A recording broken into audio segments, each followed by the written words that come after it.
All right, thank you so much, guys, for coming. So today we're going to study, we're going to do the respiratory system number 2, and we'll talk a little bit about lung volumes today, and we'll talk more today about the physiology of respiration, okay? And what actually happens in the red blood vessels when the gases are exchanged, how they are dissolved or how they are transported, and some of the effects of carbon dioxide or low pH because of the dissolved carbon dioxide will get carbonic acid and then the dissociation. And then the effect of that on hemoglobin, oxyhemoglobin. If you have more carbon dioxide, low pH, then the curve shifts to the right. So that was one of the effects that was asked in your module about what was the effect of H+ ions, which means more CO2, have an effect on the oxygen dissociation curve. So talk a little bit more about that as well, and then we'll cover some gas volumes, things like tidal volume and what they're called. Okay, and then we'll talk about that. All right, good. All right, so blood supply to the lungs. There's going to be two kinds of circulation, right? Okay, there will be the pulmonary circulation carrying blood to the lungs to acquire oxygen from the systemic circulation, all right? And because lungs are living tissue themselves, right, they're going to themselves need oxygenated blood to do their work. So there's going to be the bronchial, okay, circulation, all right? So those are the two circulations, right? Bronchial circulation supplies the lungs themselves, and then the pulmonary circulation, based on what we've done so far, like the pulmonary artery, which carries deoxygenated blood to the lungs, is what we've been talking about when we say the systemic circulation, right? So this is systemic blood with low oxygen, right? And then it will acquire oxygen by going to the alveoli. Ultimately, the blood vessels will split into capillaries which surround the alveoli.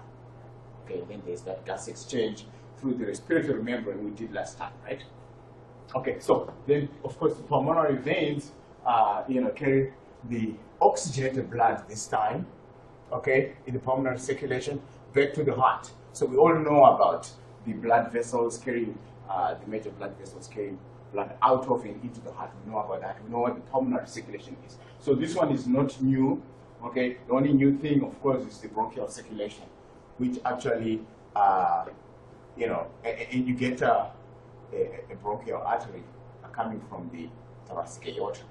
This thoracic aorta will be carrying, and then it will branch off, and then that blood will mix after the lungs have acquired oxygen from it with the blood that from the pulmonary arteries. Okay, well, actually, by then it will be in the venous end, which will be oxygenated. Okay, so you will see a little drop in the, just after oxygen is acquired by the blood from the pulmonary arteries, right? It's going to mix with the blood that's coming from the lungs, okay, which will be deoxygenated blood.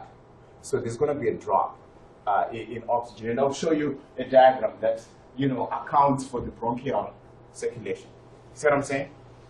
And then the blood that comes back to the heart is less oxygen used by the lung cells themselves. Okay? All right, so we get that, right? We understand that drop in partial pressure due to oxygen. Another thing about this is gases don't mix, okay? Whenever there's several gases in a container, like the atmosphere is a container, it's got nitrogen, oxygen, carbon dioxide, and some other gases right in there. All those gases, their pressure is directly proportional to the amount of that gas in that definite space. Okay, so it is what's called the partial pressure of that gas. All right, the more the gas volume, the higher the pressure due to that gas. So we know about this already. We've already done this when we did the heart, in the lab. So we know about the circulation, the major arteries out of the heart and back into the heart. there's going to be 4 pulmonary veins carrying oxygenated blood going into the left or right atrium. Into the left or right atrium. Guys, that's a simple question you should just right. Left. I said there's going to be 4 pulmonary veins carrying oxygenated blood back to the heart, going to the left or to the right atrium. It's the left, right? Come on, guys, now. Really? Left atrium. It's Monday morning. I'm cutting you a lot of slack. Okay, I cut you some slack. But no, the reason I do it is to remind you, to keep reminding you about it. Okay, so anyway, we all know about that. You see, this is the left side with the 4 of them. Okay, and then the right side, of course, carries the pulmonary circulation, you know, from the superior vena cava into the right side and then out through the pulmonary arteries into the lungs, carrying the deoxygenated blood. Okay. All right. So, you know, ventilation. We talked about it when we were talking about the processes involved in respiration, right? And ventilation is pretty much putting air into the lungs and taking it out, inspiration and expiration. Okay, and we're going to see that tidal volume, which is just the amount of air coming into the respiratory system and coming out. Okay, is about 500 milliliters, and it's called tidal volume. So that was kind of in your module, and it was trying to differentiate tidal volume and minute ventilation. Okay, minute ventilation will be the tidal volume times the number of breaths per minute, which is a much higher volume. You see what I'm saying? But you know that amount of air that comes into the lungs is not all going to be available for gas exchange. So now we start to talk about alveolar ventilation now. Okay, and we will talk about that. But I wanted you to kind of sort of start to think about that. All right, so inspiration, of course, there's going to be muscles involved in it, and I'll show you later on the major of which is the diaphragm. When it contracts, it creates suction. And then also some of the other muscles, like the external intercostals. It's kind of opposite. For inspiration, it's external intercostals. For expiration, it's internal intercostals. Just because of what happens when they contract. The externals, when they contract, they pull the ribs up and out, which kind of increases the volume and creates that suction. When the internals contract, they pull the ribs inwards so that it compresses. Okay, just because of the position of them. That's why it's kind of opposite like that. All right. Did you add a lot of information from AUP to the last semester that I took it? Because this is all different. No, I didn't. I split the lectures into smaller bits. Like we had respiratory system 1, and we would cover it basically in 2 lectures and so forth. Part of it in the next lecture. So I split it into 2, so that we have more manageable chunks. Way too much on my plate. Yeah, you kind of had too much on your plate. Yeah, we did this most of the same things. Mm-hmm. You don't? No, almost never what we've gone over. Well, some of it, but not this. I'll show you the handout if you get a chance one of these days. It will have I most of probably the still things. have it. Go and check it out. You will see. So, expiration. Okay, that's pushing air out of the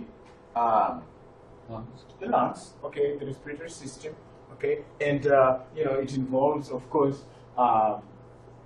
mostly the natural recoil of the muscles.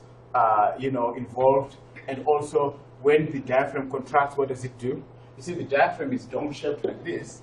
Okay, when it's relaxed, when it contracts, it's flat, and that's what's done when we did the respiratory and digestive system, which is going to be just now in the exam. What was right underneath the diaphragm? What organs are right underneath the diaphragm? Liver. The liver, the stomach, all those things, and the small intestine. So when this thing goes like that, it's going to compress all those guys down in there. So that natural recoil, and then those organs, those abdominal organs, will just spring it back up like that. So for the most part, expiration is just passive natural recoil, okay? And it's really relaxation of the diaphragm. That's what does it.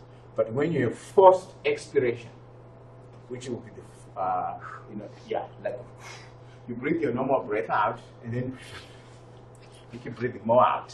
Okay, actually you're blue or something, but you have to take a gulp after that. That's the fourth one. That's where you start to bring in the muscles, like the abdominal muscles, like clenching like that. You know, you can feel it when you are trying to tuck in your tummy. You know, if your tummy is out there, or you know, and your internal intercostals. That's when they come in, and the pectoralis line and so forth. Okay, so but it's mostly passive. So that's what that's talking about here. Is this one that is from the beginning involves contraction of the muscles, mainly the diaphragm. Okay, and then when you have forced inspiration, inspiratory like reserve volume, then you bring in some of the other muscles, like you know the externals and so forth. And I'll show you some of the other muscles in the sternocleidomastoid muscle, which kind of lifts the sternum up and out, so to increase the volume even more. Okay, and then so pretty much pressure changes in the thorax equal volume changes as well, or they are very directly proportional. You know, when the volume gets bigger, the pressure. Then we start to talk about volume slowing a little bit. In a closed container, when the pressure, the volume gets bigger, there's negative pressure. You create suction because then there's lower pressure inside, low enough than atmospheric pressure that air is going to be sucked in. Okay, when the volume decreases, then it's going to compress the gases and the pressure goes up.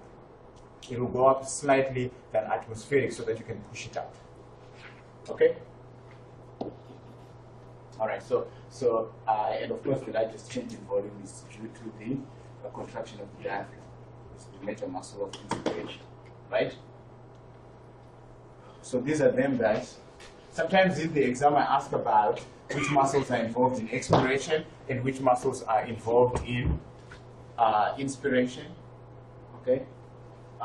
So like I was saying, muscles of inspiration, the sternocleidomastoid really pretty much pulls the sternum up and out, which increases the volume more. Most of these other muscles in the scalenes does that as well, and the pectoralis minor inside, the pectoralis minor. You remember when you breathe in, your chest goes up, okay? That's because of that pectoralis minor as well, and because everything is kind of moving up, and your sternum is moving up, and your ribs are moving out and up, okay? And then in external intercostals and the diaphragm. For the most part, regular inspiration is the diaphragm, maybe a little bit of the externals, but for forced inspiration, then you have these other ones come into play. Okay, and then for expiration, pretty much it's just the relaxation and the recoil of the abdominal organs. Plus, when you have, you know, forced expiration, that's when you have those two there. Okay, the abdominal muscles, like when you do that, and also those internal intercostals. But for forced, did you get one? Yeah. There you go. Right, there you go. Very good. So know the muscles of inspiration, muscles of expiration, and which ones are involved in forced inspiration and or expiratory reserve volume and inspiratory reserve volume. Okay. So these are them. Okay, so this is forced.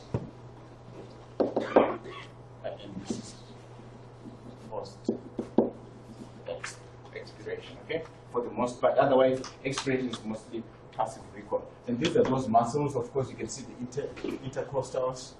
The ones on the outside are the external, and the ones on the inside of the ribs are the internal. Okay, and then of course the abdominal, rectus abdominis. Remember from our muscles, we know about that. Okay, you can, when you put, what's that? Oh, it does? Oh, I'm sorry. Like that. That's why I like to include these pictures, because that's the actual human body. That's an actual cadaver. It's not like a cat, you know, where you just, so that's why I like these pictures. It looks weird, it looks really fun. I mean, they peeled off some muscles on the top.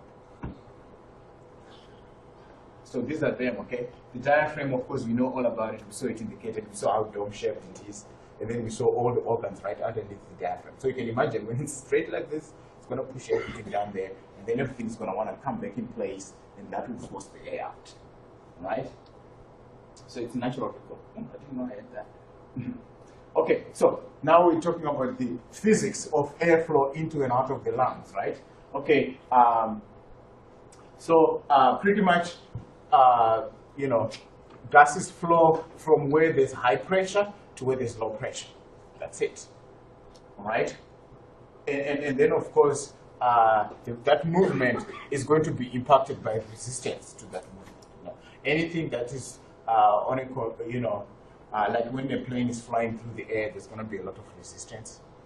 One of the reasons why we cannot have very high-speed planes is because of the friction between the air and the plane. It can actually heat it up and burn that's one of the problems when the thing is shuttle is coming from they worry about that. When it crosses from space to the atmosphere, okay, you could really heat up. So they have to have very, you know, or anything breaks off, a small piece breaks off and then disturbs the aerodynamics of it, it could really heat up and blow the thing up. So they worry about that when it's coming through to the atmosphere. It's because of that. Okay, so Boyle talked about the inverse relationship between pressure and the volume. Okay, remember I just talked about it at the beginning when we were talking about inspiration and expiration. When you inspire, what are you doing to the volume? You are increasing the volume of the thorax. Okay, and it's an enclosed space. So what is the pressure anyway? When you think about it, pressure is the likelihood of the air particles hitting the walls of the container. Okay? So if the container is big, it will take a very long time for this air particle to go and boom, bump into this container, and then let's say this is the other end of it, boom, and bump into here. So the pressure is lower. So that's what Boyle talked about. That, you know, when the container, the closed container volume goes up, the pressure goes down. Okay? When the volume goes down, if I was to increase, now this is my space. So this air molecule here is just going to take this time to bump into the wall. So the pressure goes up. Okay? So it's just the inverse relationship between pressure and volume, Boyle's law. So if I ask you to state Boyle's law, we talk about that. Okay? We talk about the relationship, the inverse relationship between pressure and volume. Okay, then Poisson talked about how, you know, again, the resistance to the air when it's moving within a certain container, especially also applies to blood vessels, is proportional to the diameter to the power of 4. Okay, so that it will increase by small changes in the diameter will increase resistance by quite a bit. Diameter times 4, okay? So that airflow is pressure 1 minus pressure 2, okay, which is tendency to move from high pressure to low pressure, okay, divided by the resistance is equal to the airflow. And the resistance is also proportional to the size of that container or the diameter, okay? In this case, we're talking more pipes, like blood vessels, okay? And in this case, we're talking about bronchi, which are pipes, right, like that. Because air is moving through those branches we talked about last time, and they are circular. Okay, so we're trying to see, you know, so the Poisson talked about how the diameter, or because of the circular bronchioles in all those respiratory bronchioles we talked about, is that small changes in diameter equals large change in resistance, right? That's what I'm saying. And it will equal pressure too, because resistance is also, you know, because you have to force through the resistance. So the higher the resistance, also the pressure. But Poisson was really talking about how the diameter affects that resistance. So, and he said that the resistance is proportional to diameter to the power of 4. That's a lot. That's a big, small changes in diameter equals a lot, because you multiply that up 4 times by itself. See what I'm saying? Which equals much higher resistance. All right. So that's why, you know, when you have bronchitis and all those, or asthma, for instance, just a small contraction in that, you know, in those bronchioles you can breathe because the pressure is gonna, the resistance is gonna go up a lot. Okay, so Professor made us understand more about things like the asthma and how it it influences you. Okay, because if you have a small change, that's good enough to do a lot of damage, and you can't breathe just because the resistance goes way up by small changes. So that's what Professor will do. So be able to explain these laws to me, right? And this is Boyle's law in a diagram. You know what I'm saying? You see, again, the pressure is pretty much the likelihood of those air molecules to hit the sides of the container. That's what pressure is. And then, did I need to press something? Okay. And then, you see, now those same air molecules now have less pressure because the likelihood of them bumping into there, you see now it's down there. Okay, so when you are breathing in and out, about 2 milligrams of mercury difference is enough to suction air in. Okay, 760 is about the atmospheric pressure, millimeters of mercury. Because mercury is a heavy metal, and when you push it up on a column, so that's where we use it to measure pressure. All right, so that's that. And this is a little cartoon showing you.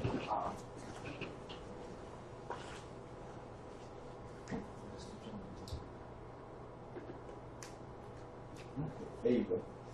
About alveolar pressure. At the end of expiration, barometric air pressure and alveolar air pressure are equal. Therefore, no movement of air into or out of the lungs takes place. Inspiration begins with contraction of inspiratory muscles to increase thoracic volume. This results in expansion of the lungs and an increase in alveolar volume. The increased alveolar volume causes a decrease in alveolar pressure below barometric air pressure, and air flows into the lungs. At the end of inspiration, the thorax and alveoli stop expanding. Airflow into the lungs causes alveolar pressure to become equal to barometric air pressure. Because the pressures become equal, no more movement of air occurs. During expiration, the volume of the thorax decreases as the diaphragm relaxes and the thorax and lungs recoil. This results in a decrease in alveolar volume and an increase in alveolar pressure. Since the alveolar pressure is now greater than barometric air pressure, air flows out of the lungs. Air continues to flow out of the lungs until alveolar pressure becomes equal to barometric pressure. That's Boyle's law in a nutshell for you right there. So, good. Volume, inverse relationship between volume and pressure. So that's it. So lung recall, like we said, is mostly responsible for pushing the air out, right? Because when you compress all those digestive organs in the abdomen, the moment the diaphragm relaxes, all that recoil pushes. Plus also, remember the pleural fluid, and those creates that negative pressure. Remember we talked about how the pleural fluid causes the parietal and the visceral pleura to kind of sort of come together. Remember that deal I talked about with the glass? If you take two glass plates and you put them, did you try it at home last time? Surface tension. Surface tension, and you put two glasses and you put water and then you stick them together, you will never be able to pry them apart like this. You have to sort of slide them apart. That's how the visceral pleura is attracted to the parietal pleura, so that it kind of, and then it suctions out. So there's a natural, and also the lung tissue is elastic. So when you stretch it and then you relieve the tension, then it's going to recoil back. So the elastic fibers in there in the lung tissue causes that recoil. And then that surface tension I talked about. Remember the surface tension. You should try it. Actually, it's a neat experiment. Go and do it yourself. Take two pieces of glass and then put water in on one of the surfaces of glass and stick the other one on it. You can't pull them apart. You'll only be able to slide them apart. That's because of that tendency when there's a fluid between two mediums of higher density that it will sort of pull together. Okay, all right. So that's why the surfactant, keeps that the lungs from collapsing. because it's always going to create that negative pressure in the pleural cavity. Okay? Because of the tendency of the visceral pleura to be attracted towards the parietal pleura. You see what I'm saying? And if you take those two glasses and you put water in between them and you stick them, you'll remember this concept. You won't even have to,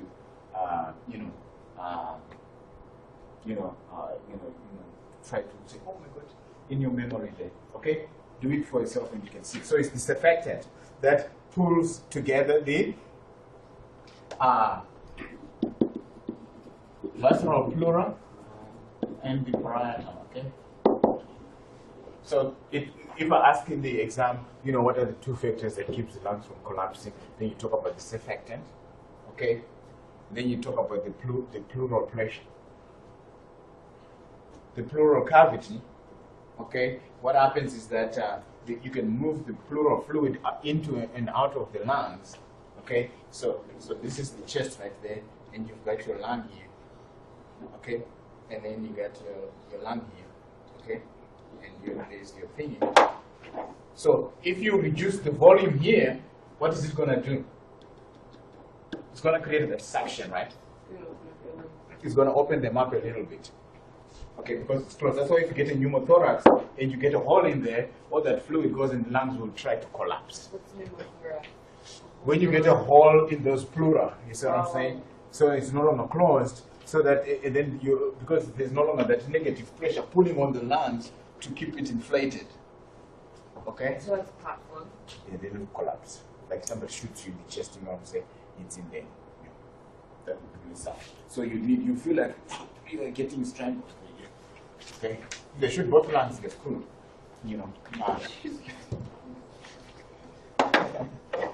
Okay, guys, so be able to explain those two factors that are responsible for keeping the lungs inflated, okay? And that's the surfactant, and again the attraction, visceral pleura and parietal pleura. Be able to explain it like that, and then of course the partial pressure, the volume inside of the pleural cavity can be altered by removing pleural fluid and adding pleural fluid. Okay, so those pleural pressures will be responsible for keeping it. All right, so good. So now surfactant is a surface acting agent. Okay. It kind of sort of reduces the molecules. It reduces the attraction between water molecules. Remember, the water molecules are bipolar because of the hydrogen bonds we did. So there's a slightly negative charge here, slightly positive charge on both of these. Okay. So the water molecules will like to attract each other. The negative end will be attracted to the positive end. So that's the surface tension if they try to do that. So surfactant includes peptides, mixtures of other compounds inside of it. You know what I'm saying? And then when you put in other molecules in the mix, then it will reduce that natural attraction between water molecules. Okay? So if I ask about how does surfactant work, how does surfactant reduce surface tension? You talk about that, right? Because in the surfactant, there are, peptides, and so forth, other kinds of molecules inside of it, okay? Inside of it, so that, it kind of sort of interferes with the attraction between water molecules. Okay. Lipoproteins, yeah. Lipoproteins. So it's standard like that. So these lipoproteins inside of the surfactant will kind of disturb that natural attraction between water molecules. And that's how surfactant reduces surface tension. Okay? So it aims to reduce the surface tension in the alveoli, so that the alveoli don't kind of collapse in on themselves because of that attraction. All right? So this is what we're trying to get rid of, the natural attraction between water molecules, by adding other compounds into that solution, like lipoproteins. which would disturb that natural attraction between water. Okay? And it will reduce surface tension by 10-fold. Right? Just the surfactant, just because you've surfactant, you have other compounds inside of that. It's like dissolving something in the fluid. So it's going to disturb the natural attraction of the solvent, which is the solvent in this case is the water. Okay, it's going to reduce the attraction between water molecules because you've added other molecules in there into the mix.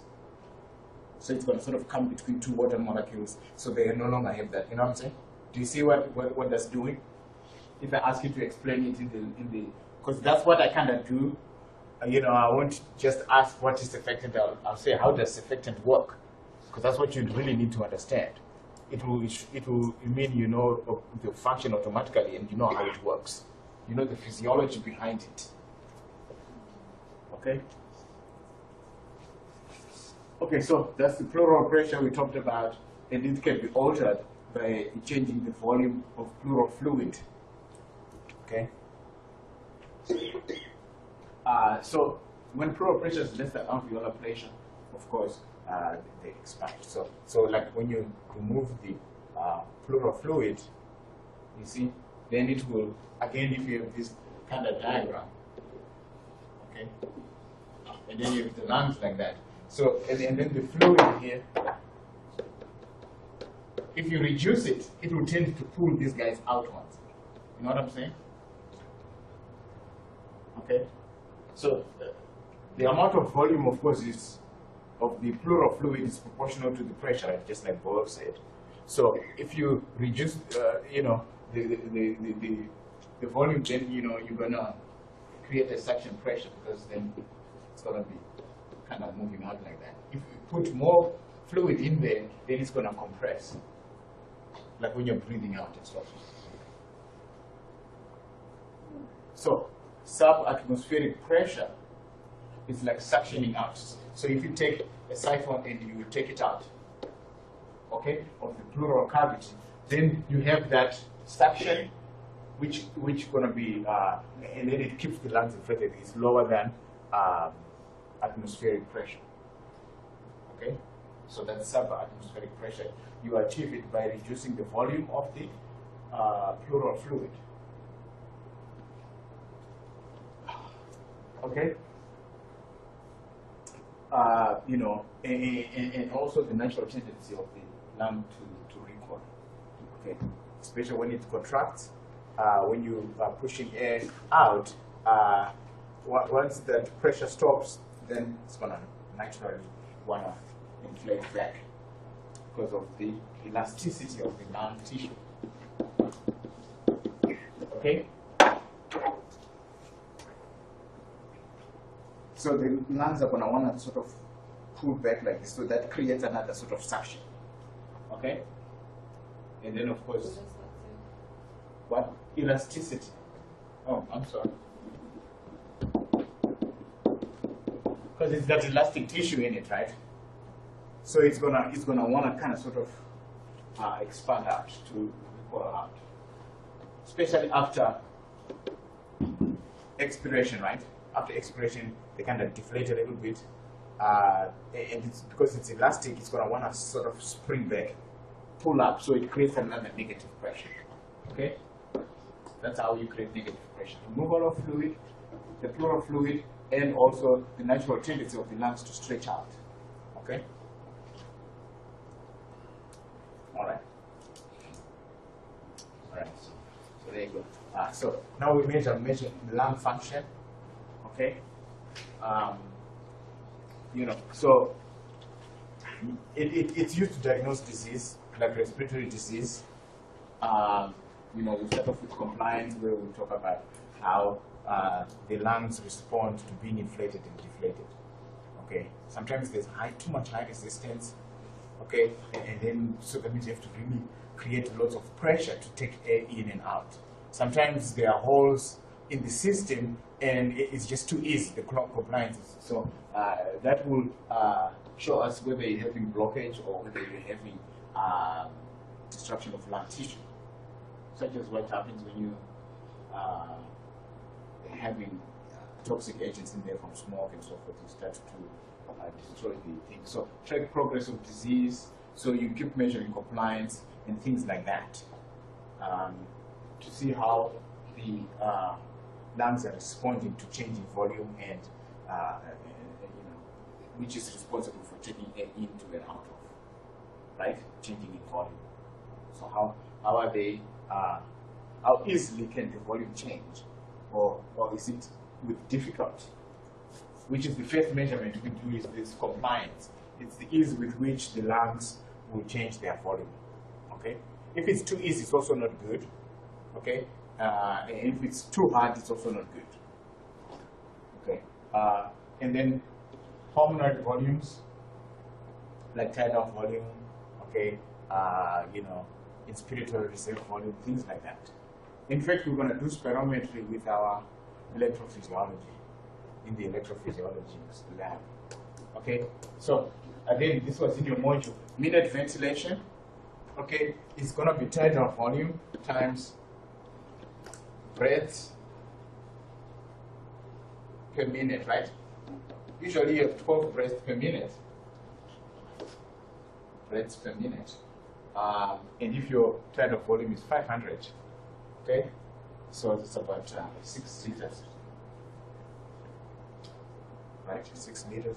That's a lot of air when you think in a minute, right? 6 liters. And then alveolar ventilation. Okay.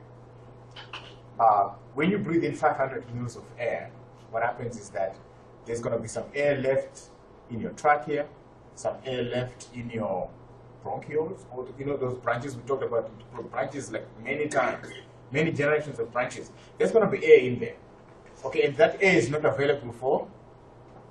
It's not, air in the bronchioles and the trachea is not available for what? What are you trying to do anyway? Exchange. It's not available for exchange. Yeah. That's the dead space. That's the dead space. So when you account for dead space, that is alveolar ventilation. See what I'm saying? See the difference between tidal volume and alveolar ventilation is when you subtract about all that dead space that doesn't have any gas exchange. And sometimes when you have disease, guess what happens to your dead space? Or when you get older, because your dead space increases. So you might be breathing in 500 mils, but you may be only exchanging maybe 200 of it. You know what I'm saying? So it's like you're suffocated actually. Okay, you're not able to take in enough oxygen, right? Because one of the things I'm going to want you to be able to do is explain these volumes. You know what I'm saying? Because that's how you understand the lung function. Okay, like the difference between tidal volume and alveolar ventilation. Okay, minute ventilation, things like that. I will talk about these gases again, okay? But I just wanted to show them insofar as they're involved with measuring lung function, okay? And so we start with compliance. All right, so like I say, it kind of sort of measures the ease with which the lung will comply, in terms of changing its volume, okay? So that's expansion and contraction of the thorax, okay? So the ease with which it does that is lung compliance. Like when you're compliant, you are listening to the laws or to whatever the forces may be, okay? You are, taking heed of that. So, normally that is, liters, which is volume of air per centimeter of water pressure, okay? So it's just equating the volume change per unit pressure. That's what it's doing, compliance, right? Okay.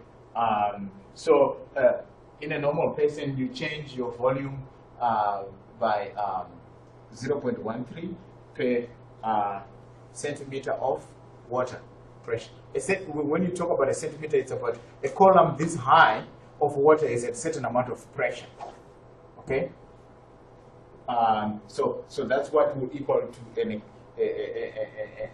a change of 0.13 liters. Okay. And water is less dense than mercury, so that's kind of less pressure. a millimeter of mercury might be the same as a centimeter of mercury actually. Or a centimeter, of course a centimeter is about this much column.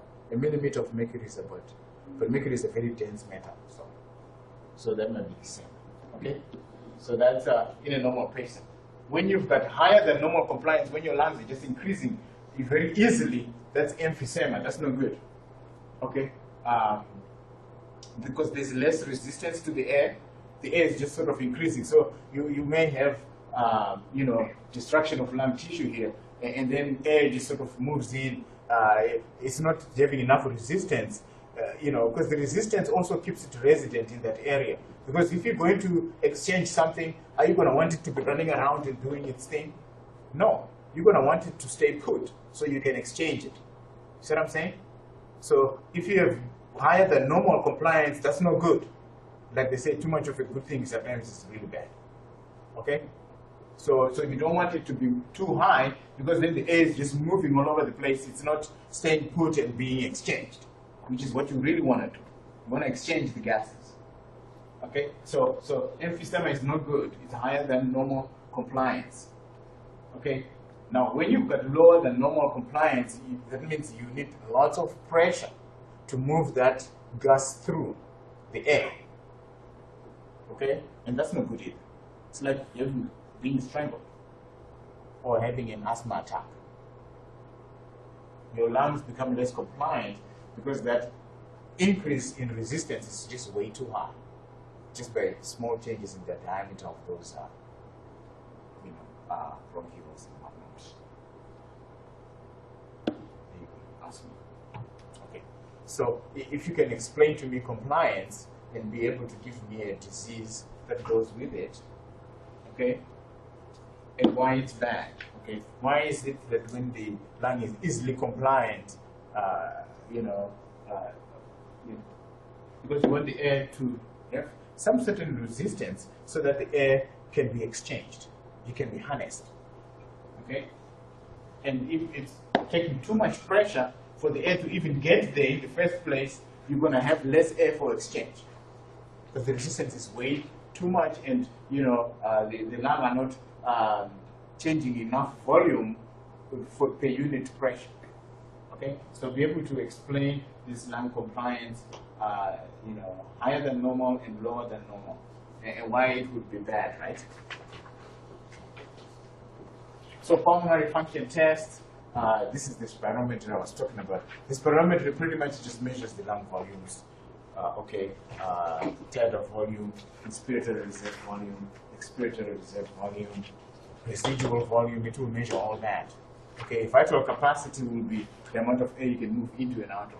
So we'll start talking about just simple gases, and then we'll talk about when we add two gases, two volumes, what do we get, and so forth. So it's a process of measuring, lung volumes in terms of movement of air into and out of the lungs.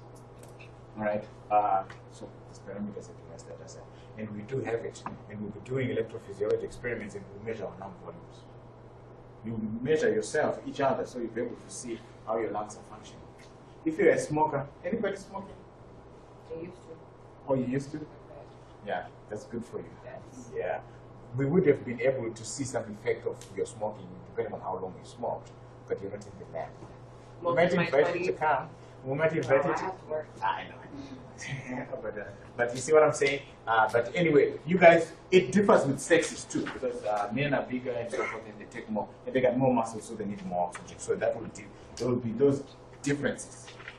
So what I'm saying, due to sex, and if you're older, of course, because you've got lots of connective tissue that builds up in your lungs, they're going to be less elastic, and so forth. So you're going to have less volumes. Body size, if you're bigger, you suck in more air. Simple like that. Okay. And if we are in top shape, your lungs really ventilate well. Because when you're jogging and so forth, your lungs learn to take a lot of air in, okay, and exchange it efficiently, so you have oxygen for your muscles.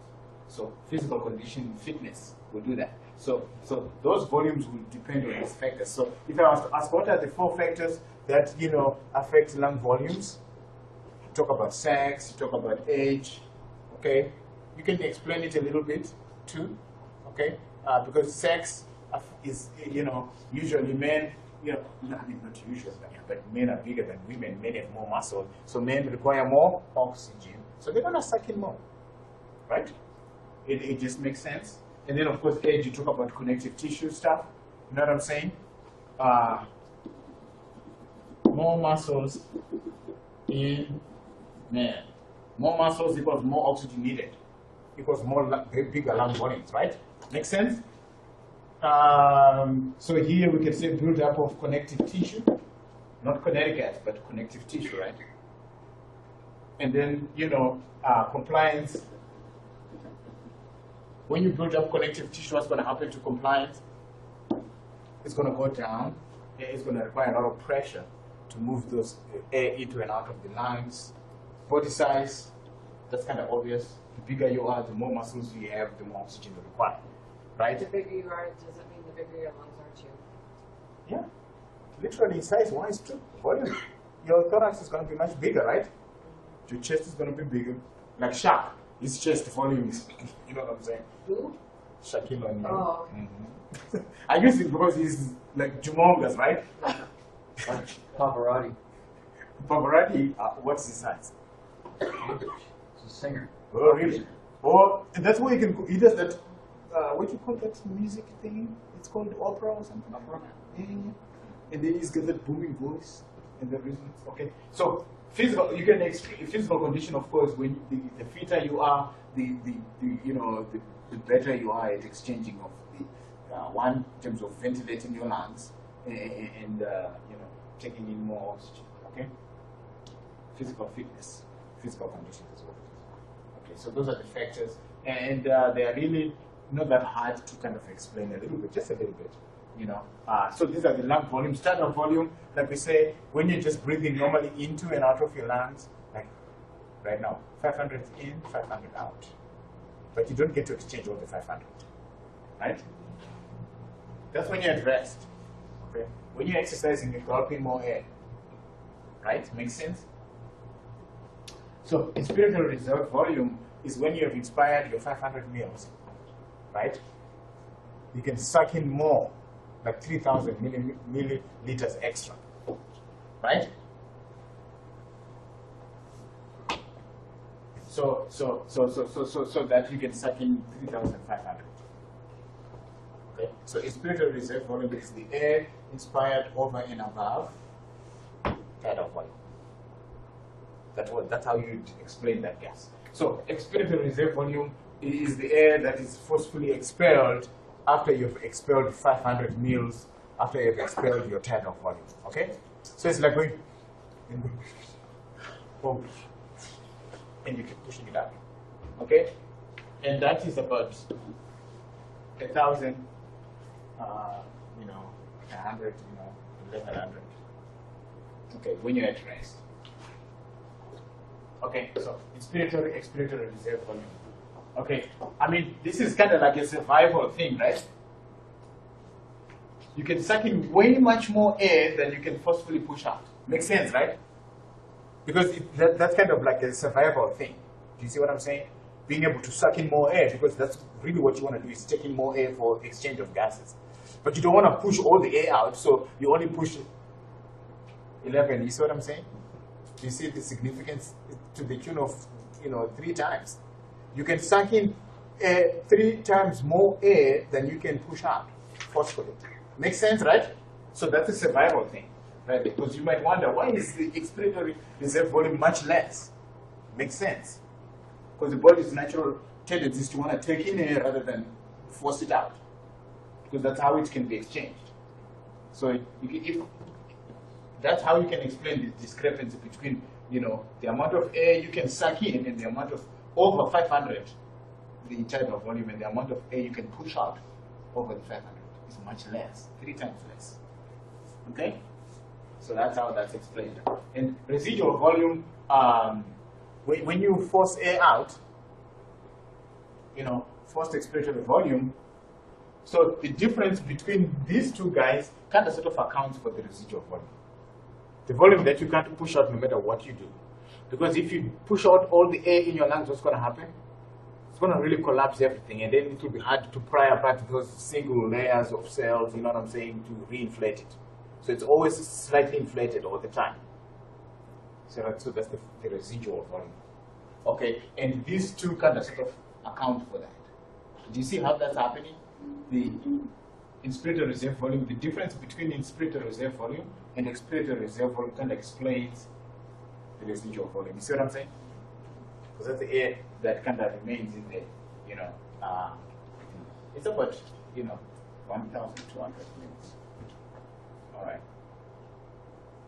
All right, so good. So now we're taking some of these gases and adding them up. Okay?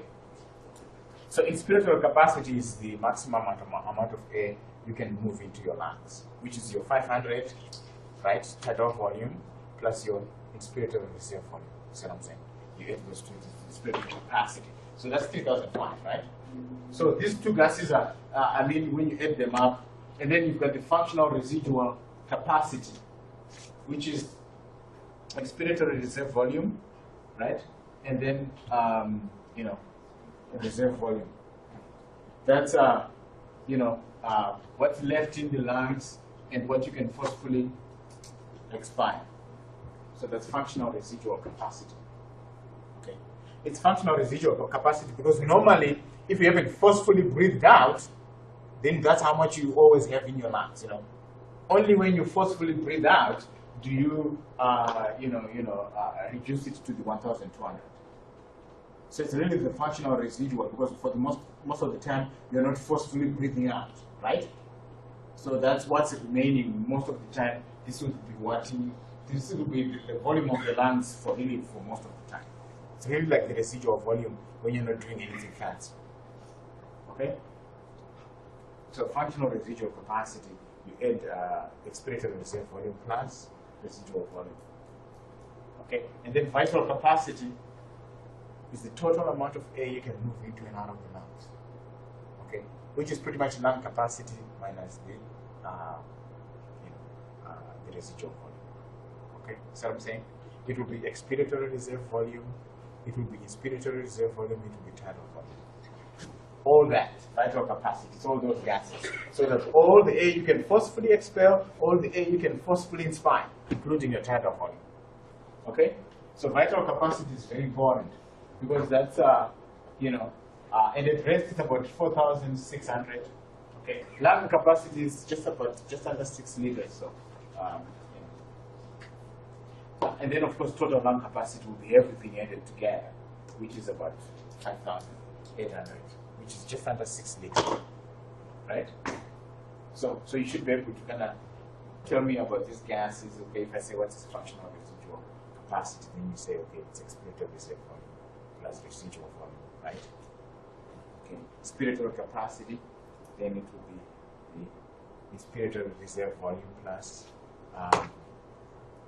the tidal volume, right? And then vital capacity, total amount of air you can move into the lung, and then it will include tidal volume, it will include expiratory reserve and expiratory reserve, and then total lung capacity is everything in there, which is about just under 6 liters. This is it. So you've got your tidal volume, and we'll be able to see this graph when we do spirometry in the electrophysiology lab. Okay, and this is inspiration. You see how inspiration is going up because you're increasing the volume of the lungs. Okay, it's kind of sort of counterintuitive when you look at the graph. You'll be like, yeah. So inspiration, volume goes up. Okay, and then you have your tidal volume, and then when you breathe it out, you're 5, and then maximum expiration, expiratory reserve volume, and then inspiratory reserve volume, and then tidal volume, right? TV tidal volume. Okay? And then, and you can see these gases like the functional residual capacity, which will be expiratory reserve volume plus reserve volume. And then you can look at this one. If you look at this, you can be able to describe all those gases we were talking about. Okay? Prior to this. Okay? Lung capacity 5,800, almost 6 liters. Right? In an adult. So this is the module things. Minute ventilation.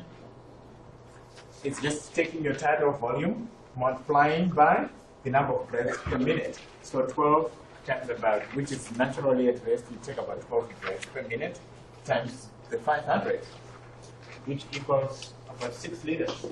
So minute ventilation is the amount of air that you're moving into and out of the lungs in a minute when you're breathing normally. And like I was saying, it just pretty much measures the amount of air that is moved into and out of the lungs. That's about it. It's not really talking anything about gas exchange, because not all of the gas that moves in is exchanged, and that is because of this guy here, dead space, which are areas of the respiratory system that do not have the ability to exchange gases. Right? Makes sense? Because when you breathe in air, you've got air in your nasal cavity, you've got air even in your sinuses, right? And you've got air everywhere. You know, your trachea, your bronchia, your bronchi, primary bronchi, and then your respiratory bronchioles, all of those. Okay? All of that is about 150 liters. There's no alveoli there, there's no respiratory membrane, you can't exchange those gases, no matter what you do. All right? And then as you get older, some of your alveoli begin not to function, and non-functional alveoli. That also might increase your dead space a little bit. Okay, but for the most part, it's due to those guys. The pipe work, if you will. See what I'm saying? From the nasal cavity all the way to those alveolar ducts. Okay, because in your module, it was asking you what are those branches just before the alveoli, and some of you got it wrong. It was one of the questions you got it wrong. So that would be the alveolar ducts, right? Okay. And so dead space, you account for it, and then you start to talk about alveolar ventilation. That's the real amount of air that's going to be exchanged. So 500 times 150, that's about 350 mils of air is going to be exchanged when you've accounted for dead space. Okay, so the tidal volume minus dead space. That's equal to alveolar ventilation, because the air that gets to the alveolar is going to be exchanged, right? Because the alveolar, that's where the respiratory membrane is, so gas exchange. So that's why if you're hyperventilating, what do? They give you a brown bag, right? You brown bag it, because then, so that you can, if you're hyperventilating, you're breathing too fast. Remember what we talked about, the compliance, and we said we need resistance so that the air stays put, so you can exchange it. But if you're quickly moving air in and out, you become blue, you become cyanotic, because you're not exchanging gas. You're just moving air into and out of your lungs, but you're not doing what the purpose of it is intended, to exchange the gases. Okay? So that's why you don't want to hyperventilate. When you're hyperventilating, they give you that so that the air goes back again, because you won't be exchanging the oxygen. Okay, so slow deep breathing increases alveolar ventilation rates, and fast breathing, which is hyperventilating. High ventilation, moving of air into and out of the lungs, right? Because it's part of the respiratory process that we described when we did the first lecture. Okay, so know the difference between the tidal volume, minute ventilation, and alveolar ventilation. Okay, so it's important to know those differences. And alveolar ventilation accounts for dead space. Okay? So that is alveolar ventilation. All right. So again, this is just showing you the partial pressures so you can understand the gases of oxygen and nitrogen and so forth in the air. And Dalton's law talks about how the gases don't mix. Okay? And the volume of the gas is proportional to the pressure of that gas, the partial pressure of that gas. Okay? So, which brings us to understanding this.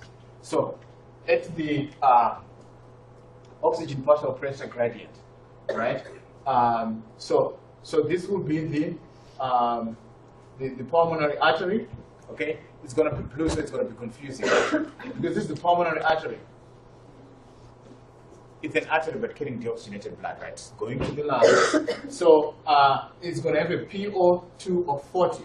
Partial pressure of oxygen is 40, but partial pressure of air here it's 104.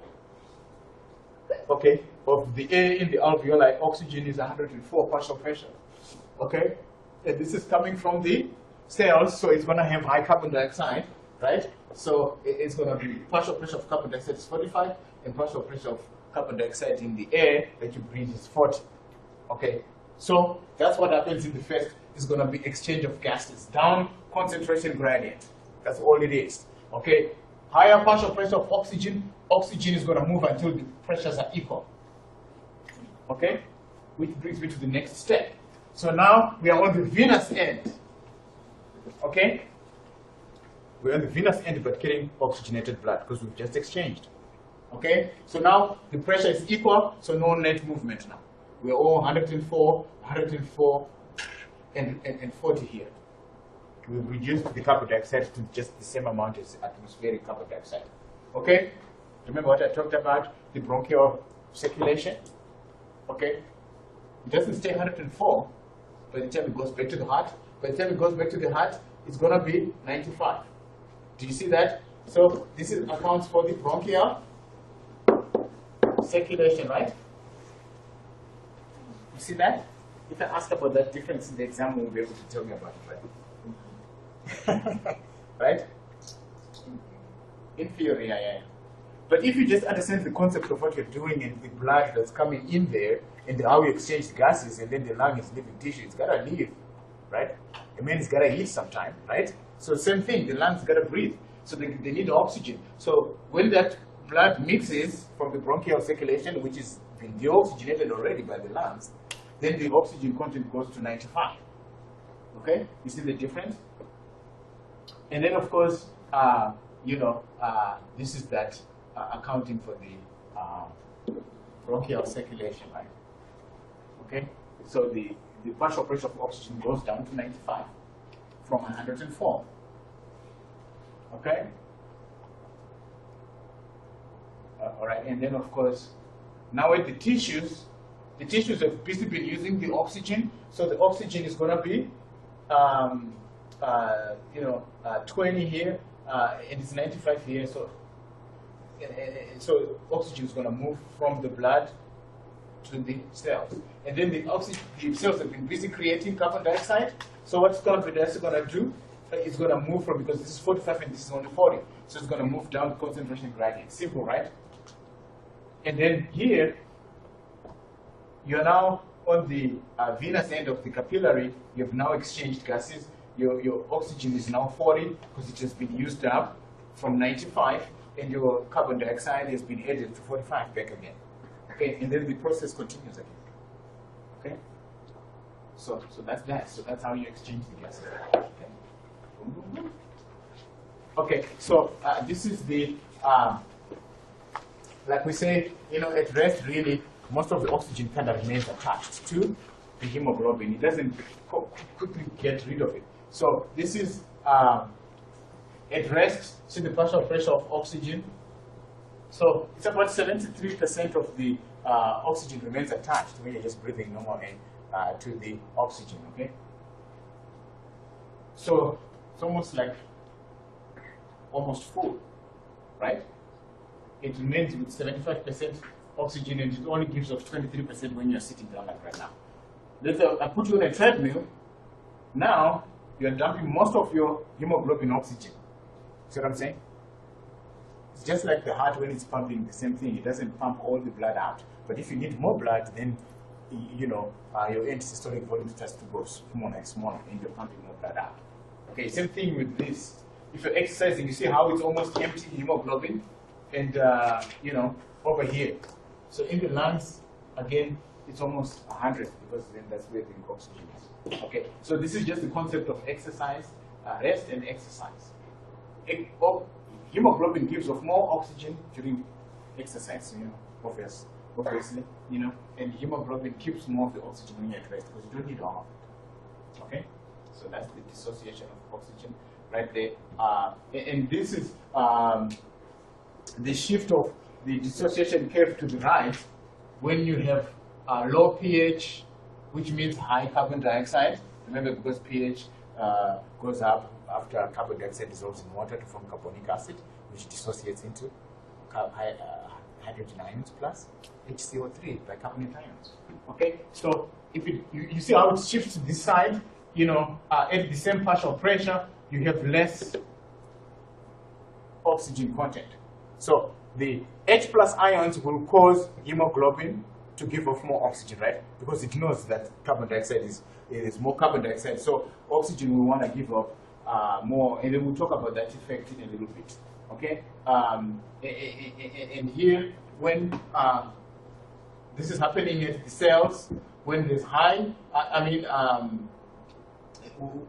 the other opposite end happens when you're trying to get more oxygen to remain attached to the hemoglobin here. We've got high pH, which means less carbon dioxide. Okay, and then less carbon dioxide here, also less temperature. All right. All right, good. So let's talk about gas exchange in the tissues and how hemoglobin is affected when it attaches to both oxygen and hemoglobin, when it gives off oxygen and carbon dioxide. Remember, carbon dioxide is attached to hemoglobin and the amino acids. That was, I think, in one of the exams. And most of you got down wrong too. The carbon, because carbon dioxide, you said, that's why that's the question I said, why are you getting it wrong? Remember, because all of you said heme. The heme group is where the oxygen attaches in the exam. Okay, the carbon dioxide attaches to the amino acids on the protein. If you haven't got it wrong. But I think that one was maybe in the office. I know there were some trick ones though. I know that. But yeah, but that one, I was expecting you to get it though. That's why I was surprised, and I wrote it in Kenneth's thing. So in the tissue, CO2 diffuses right out, okay, and then in the hemoglobin is going to be dissolved to in water to carbonic acid, right? And so the carbonic acid formed by carbonic anhydrase is the enzyme carbonic CA is carbonic anhydrase, catalyzes the addition of water to carbon dioxide to form carbonic acid. All right. Okay. And then after that, what does it do? It dissociates. HCO2 carbonic acid dissociates into the bicarbonate ion, which is the major form that carbon dioxide is, circulated in the blood, because this comes out, carbonic acid. Okay, but this is what attaches to the H plus will attach to the hemoglobin. All right, the carbonic acid will move out. Okay, and the bicarbonate ion is negatively charged. When it moves out of the red blood cells, okay, it is going to start to polarize the membrane. So you have the chloride shift, which will maintain electrical neutrality. Okay, so this is the chloride shift. Okay, it's called chloride shift. And the purpose of the chloride shift is to maintain electrical neutrality so that you don't depolarize the membrane. Okay? We know about Jackson potentials, right? We know about that. Whenever you move a charged particle, you're going to create a membrane potential. So to avoid that, you have the chloride shift. Okay, so this is the chloride shift. If I ask about the chloride shift, you talk about how when bicarbonate ions move out of red blood cells, okay, chloride ions move in carrying the same one negative charge to maintain electrical neutrality, right? So talk about that. Okay, and then the H plus. What does the H plus do? It attaches to the hemoglobin. Okay, and it will cause hemoglobin to want to give off oxygen, because H plus is always associated with high carbon dioxide content, because it's what is created when carbon dioxide is dissolved in water. Okay, because you form carbonic acid, which dissociates to H plus. So the H plus, the body uses pH to say high carbon dioxide when it's low pH, or low carbon dioxide when it's high pH. Okay, So when it's low pH, the body says, oh, we get lots of carbon dioxide. So it will start, hemoglobin will give off oxygen more readily. Okay? So oxygen released from hemoglobin diffuses out. Okay? And then, okay, the H plus will then combine with the hemoglobin right here. All right? Number 6. And then when that happens, you release more oxygen. Okay? So that's the Bohr effect. With the first graph I showed you, where the oxygen dissociation curve shifted to the right because of low pH and high carbon dioxide and high temperature, that's the Bohr effect. The shifting of the dissociation curve to the right. Okay, so Bohr effect, I want you to be able to explain the Bohr effect, all right? The Bohr effect is when the oxygen dissociation curve shifts to the right so that hemoglobin gives off more oxygen. Okay, that's a result of attaching to H plus ions, which the body equates to high carbon dioxide. If there's high carbon dioxide, then the hemoglobin will need to give off more oxygen. Bohr effect, shift of the oxygen dissociation curve to the right. Okay, and then CO2 combines with hemoglobin 2 to form carbaminohemoglobin. Not on the heme, carbaminohemoglobin. It attaches to the protein. Okay. And that's the Haldane effect because, again, oxygen, hemoglobin will readily release oxygen because of that. So that's the Haldane effect. The Bohr effect is when you have high pH, low pH, and the H plus attaches to the hemoglobin, causes the release of oxygen. Because H plus is always associated with high carbon dioxide. When carbon dioxide itself, because about 23% is going to be moved like that, attached to the hemoglobin itself to form carbaminohemoglobin. This will allow hemoglobin to give more oxygen, which is the Haldane effect. Okay, so because I'm going to need you to be able to explain the Haldane effect and the Bohr effect. Okay, I'm not going to play this graph. I mean this cartoon. You can play it later on. It's talking about the gas exchange, and it will pretty much talk about all these things I talked about and how the carbon dioxide is dissolved and so forth and so forth. Okay. And then, again, this is the same deal I showed you when I went through and I said the arteriolar end, you get exchange, more oxygen, 104 goes in and it's 104, and then 40 for carbon dioxide when you release it. And then it goes into the, some of it goes into the lungs, and then it goes down to 95. So that's the same deal. So you can play that if you just want to review. And then this is showing the groups in the respiratory center in the medulla. You've got the dorsal and the ventral. This is the dorsal and this is the ventral. Okay, the ventral is mostly involved, the bigger one is involved, and it's all in the medulla oblongata. Is involved in inspiration and expiration. Kind of sort of sets the rate of expiration. You see, it's a bigger area. And the dorsal one, which is on top, because dorsal is on the top or back, and this is towards the front, the arterial, which is ventral. Okay, so the ventral one deals mostly with inspiration only. Okay, but this one does inspiration and expiration. And the pontine kind of talks about the rate as well. The pontine is in the pons, respiratory group.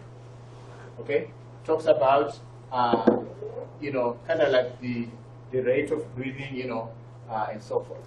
This is involving expiration and inspiration. The blue one, which is the ventral, and the dorsal is involved in mostly inspiration. Okay.